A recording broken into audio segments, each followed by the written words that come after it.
Hello tout le monde, je suis heureuse de vous retrouver aujourd'hui dans cette vidéo. J'espère que cette vidéo vous trouve chez vous en bonne santé et pour ceux chez qui ce n'est pas le cas, je vous souhaite rapidement que les choses rentrent dans l'ordre. Le titre parle de lui-même. Nous allons passer un petit moment à papoter de plein de choses avec vous. Nous allons nous dévoiler un peu plus en tant que couple.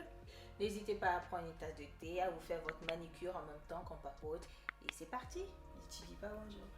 Bonjour.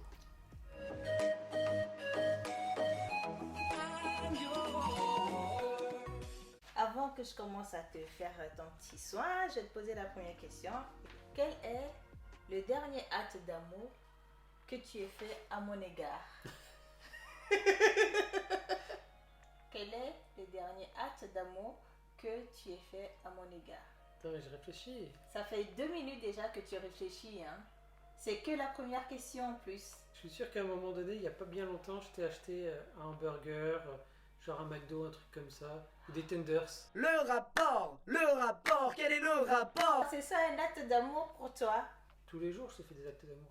Oui, Regarde, ce matin, mais le dernier, voilà. ce matin, je t'ai fait un thé. Même ce midi, je t'ai fait un thé. Et c'est vrai, il m'a fait un thé ce matin et ce midi. Voilà, je suis un esclave. Ouais. Pourquoi un tel amour du foufou? Et même, je dirais plus, de la pâte en général. Ça me ramène à mon enfance, ça me fait un choc de nostalgie. C'est pour ça que chaque fois que j'en fais, j'en raffole et je me précipite dessus. J'ai toujours mangé ça au Togo. Donc maintenant que je suis ici et que je le mange rarement, je le savoure particulièrement. Est-ce que tu as usé de manigance ou de stratégie pour m'avoir? Oui, affirmatif.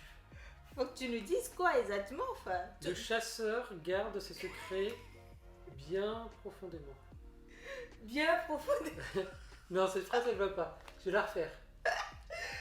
Le chasseur doit garder ses secrets, ses stratégies pour lui. C'est bon là maintenant, même si tu me révèles ce que tu as fait, ça change rien, tu m'as eu. La technique incroyable, c'était de ne pas être le premier à répondre le lendemain de notre premier rencard. De te laisser courir après moi et pas l'inverse. D'accord, la technique du je te fuis, tu me suis, c'est ça? Exactement. Et tu penses que ça a marché ou que ça a changé quelque chose? Je sais pas si ça a changé quelque chose, en tout cas, ça n'a pas dysfonctionné.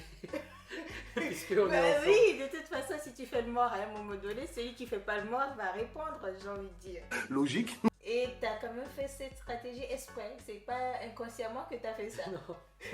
Donc tu es resté là dans ton coin. Ça me brûlait les doigts de te renvoyer un message le lendemain, mais j'ai dit non. Ah ouais, d'accord. Non, il faut que je sache si elle est intéressée, comme moi je suis intéressé, donc non, je ne réponds pas. Si elle me répond, j'aurais déjà fait la moitié du travail. Bon, peut-être. J'ai pas dit que c'était une stratégie qui marchait. Hein. J'aurais pu te répondre pour te dire que je veux plus jamais qu'on soit. Ouais, peut-être. Mais ça n'a pas été le cas. Ok. On va rester sur un biais de la réussite. Ok. Et on va omettre les 99% qui ont tenté cette technique et qui se sont pris un gros râteau dans les dents. As-tu une ou plusieurs addictions? Non, j'ai zéro addiction. Tu mens. J'ai zéro addiction. Je suis pas addict à quoi que ce soit. Je suis pas addict à quoi que ce soit, sinon je serais en manque quand je ne. Alors, mon addiction, c'est la knacky. Ah. C'est ça. Oui, ok, j'avoue, c'est la knacky. Oui, quand on arrive à en manger, même juste avant de dormir, on peut parler d'addiction. À moi, dis-moi, chérie, quel est ton film à l'eau de rose préféré?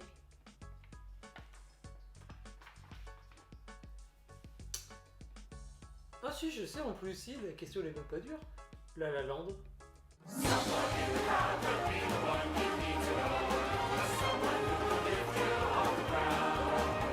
Ok, La La Land parmi... Est-ce qu'il y a parmi d'autres? Ou c'est le seul film à l'eau de rose que tu as regardé volontairement et donc forcément c'est ton préféré? Non, La La Land, c'est l'un des rares films à l'eau de rose que j'ai vraiment apprécié. Ça va être même... Là c'est vraiment... Vraiment plaisir coupable, hein, mais La La Land est peut-être bien dans mes 20 ou 10 films préférés de tous les temps, quoi. Pourquoi es-tu resté en France? Je Je suis restée en France parce que ici j'ai moins de chances de faire de crise de drépanocytose que dans mon pays. Voilà.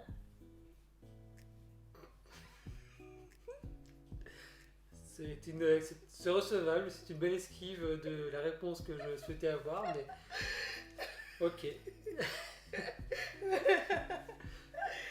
C'est bien joué.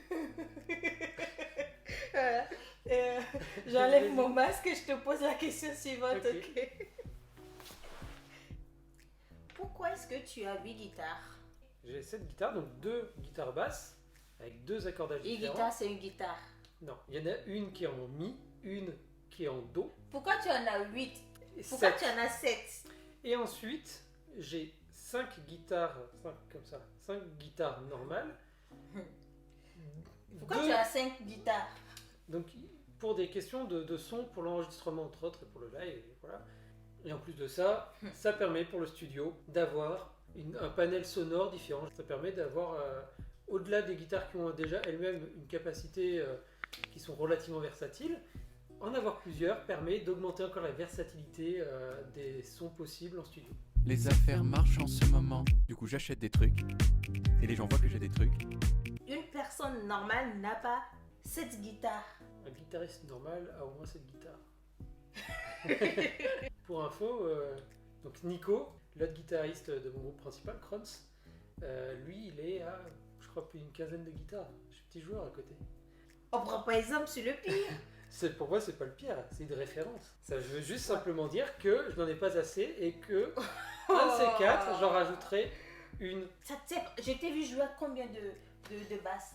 T'as joué, depuis que je te connais, tu joues qu'avec une seule basse. Il faut dire que le groupe que j'avais Non, à la base c'est pas une raison. Bon, est en inactivité depuis 2 c'est ans. pas une raison. En plus, il n'y a pas longtemps, j'ai enregistré avec la basse. La seule basse que tu as toujours touchée. Oui, et l'autre, c'était pour un groupe qui est un peu endormi en ce moment. Bon, vu que c'est endormi, tu peux la désaccorder pour enregistrer et puis te débarrasser de l'autre.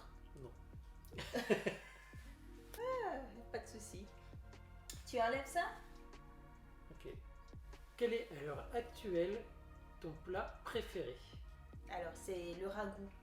Le ragoût que maman fait. Un truc qui est à base d'igname pilé avec dans sa sorte de soupe là un peu épaisse et visqueuse. Tu te rappelles? C'est un plat que moi je peux pas faire parce que mon plat préféré c'est celui que fait ma mère. Si moi je le fais, c'est pas la même chose. Bon, 5e question. Que trouves-tu d'unique ou de rare dans notre couple Ah ouais. par rapport à la majorité des couples? Que trouves-tu que nous ayons, que nous fassions qui soit rare, qui soit unique, qui soit typique de nous deux? On cuisine tous les deux ensemble. Il y a beaucoup de couples qui cuisinent ensemble. Hein. Ouais, c'est pas faux.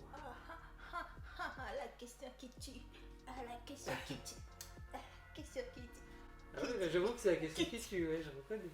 One eternity later. Qu'avons-nous dans notre couple qui soit rare, unique, propre à nous, authentique, typique de nous? Un truc typique qu'on fait, c'est quand on voit des gens à la télé qui pleurent, des pleurs, on va dire, injustifiés. Nous, on a tendance à se foutre de leur gueule et à dire que c'est parce qu'ils sont en train de couper des oignons. Voilà. Surtout Je crois dans que ça Top commence- Chef. Dans Top Chef. Je crois que ce délire-là a commencé dans Top Dans Chef, Top Chef. quand un ou une candidate s'est mis à pleurer Ah, parce je qu'il suis était allée. éliminé ou parce qu'il avait la pression, et forcément, ça nous a fait rire. On a dit bah oui, c'est parce qu'il coupe des oignons. Et de là, c'est devenu une private joke entre nous. Voilà. Ouais, c'est vrai. Il y a un autre truc aussi qu'on fait qui est vraiment typique de nous. C'est la nuit, avant d'aller dormir, je te demande toujours de me raconter une histoire drôle. Ah oui, c'est vrai. Nos voisins, ils doivent nous entendre en train de nous taper des barres de rire, toujours aux alentours de minuit. C'est là qu'on se prend des barres de fou rire, surtout moi. Il y a des trucs parfois que tu fais ou que tu dis et que j'arrête pas de rigoler. J'en étouffe. Parfois, je suis obligée de sortir de la chambre même pour rire parce que juste le simple fait de te voir me rappelle la connerie que je viens de dire. que tu viens de dire. Bah tiens, on va finir sur un truc léger. Pourquoi cette lubie avec les pampas? Quelqu'un a parlé de Pampa ici? Quelle est ta lubie avec les pampas, quoi? Pourquoi tu trouves ça si bien? Pourquoi tu veux en mettre partout? Parce que c'est une Pourquoi on est Pampa. en veille de pampas dans la maison, quoi? Regarde juste, regarde quand tu regardes ça, est-ce que ça te donne pas la sensation d'aérien? C'est comme un ange, c'est comme un cloud, un nuage Allez, une question bonus, la 6e. Qui t'inspire le plus dans la musique? Je pense qu'un des guitaristes qui m'a le plus influencé, enfin qui m'a le plus inspiré, je dirais Mike Oldfield. Mike Oldfield, c'est ça? Mike Oldfield. Mike Viochon. Viochon, ok, d'accord. Voilà. C'est qui? Il a fait quoi et pourquoi? Alors c'est plutôt un musicien, je dirais, d'initié, qui a été beaucoup dans le rock progressif et la new wave des années 70, je dirais. Et il a fait quasiment que de la musique instrumentale, par quelques exceptions. Voilà. Il a fait particulièrement un album qui est un chef-d'œuvre absolu, c'est Oh Madame. Et beaucoup des tonalités, des gammes aussi qui sont utilisées dedans sont des choses qui m'inspirent, des choses que j'ai tendance à réutiliser naturellement sans même y penser. Il y a même une petite gimmick que j'utilise souvent à la guitare qui vient de lui, pour le coup. C'est laquelle? Je vais prendre une guitare, je vais vous la montrer. Donc une des gimmicks de Michael Field qui est sur l'album Oh Madame et que j'adore, c'est ça. Voilà. On peut le mettre à toutes les sauces, après on peut continuer à le faire.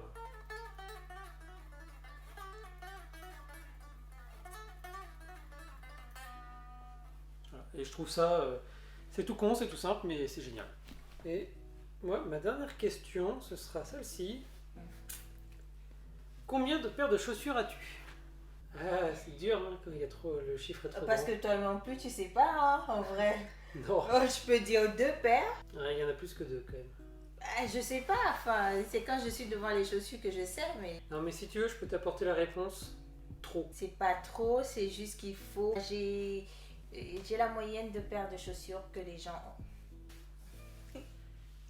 Merci d'être resté jusque-là. Si vous avez passé un agréable moment, n'hésitez pas à nous le faire savoir en commentaire. Nous espérons que ce petit instant passé en notre compagnie vous a appris une douzaine de faits et anecdotes à notre sujet. Et n'oubliez pas de vous abonner, de partager et d'aimer évidemment cette vidéo si c'est le cas.